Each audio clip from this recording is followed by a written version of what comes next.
பல காலமா ஒரு சந்துக்குள்ள ஒரு ஃபேமஸான மட்டன் பிரியாணி கடை இருக்குன்னு யாருக்காவது தெரியுமா? அப்படி ஒரு கடைக்கு தான் இன்னைக்கு நம்ம வந்திருக்கோம். ஒரு 4 வருஷத்துக்கு முன்னாடி இந்த கடை எப்படி இருந்துச்சுன்னு பாருங்க. இந்த மாதிரி ஒரு பழைய கடையாக தான் இருந்துச்சு. நல்லா டெவலப் ஆகி இப்போ புது கடையை ஆரம்பிச்சிட்டாங்க. இது எங்க தாத்தா காலத்துல இருந்து இயங்கிட்டு இருக்கு. இந்த கடைக்கு தான் எங்க தாத்தா எல்லாம் கூட வந்து சாப்பிடுவாரு. ஸோ அவங்களோட ஃப்ரெண்ட்ஸ். இந்த சந்து கடையோட முக்கியமான விஷயம் என்னன்னா, நம்ம சீக்கிரமா, அதாவது 12 மணிக்கே நம்ம போய் நின்னாதான் நல்ல ஒரு மட்டன் பிரியாணியை பார்சலா இருக்கட்டும், இல்லை உட்காந்து சாப்பிட்ற விஷயமா இருக்கட்டும் சாப்பிடலாம். பிரியாணி பாய் பிரியாணி டேஸ்ட்ல அடிச்சுக்க முடியாத அந்த அளவுக்கு செம டேஸ்டா இருக்கும். அதுலயும் அந்த தால்ச்சா வைப்பாங்க பாருங்க.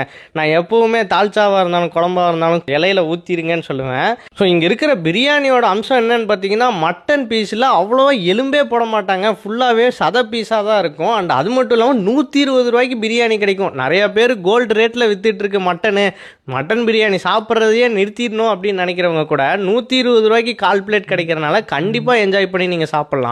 இந்த கடை பேர் என்னன்னு பாத்தீங்கன்னா, முன்னாடியே சொன்னேன் இல்லையா, சந்துக்குள்ள கடை. இது இப்போ கடை பேரே சந்து கடை தாங்க. இது எங்க இருக்கு அப்படின்னு பாத்தீங்கன்னா, திருச்சியில சந்து கடைனே ஒரு ரோடு இருக்கு. அது பெரிய கடை வீதியில இருக்கு. அதுக்குள்ள இருக்கிற கடை தாங்க சந்து கடை பிரியாணி. Must try. கண்டிப்பா ட்ரை பண்ணிட்டு எப்படி இருக்குன்னு மறக்காம கமெண்ட்ல சொல்லுங்க. மறக்காம என்ன ஃபாலோ பண்ணிக்கோங்க. டாடா.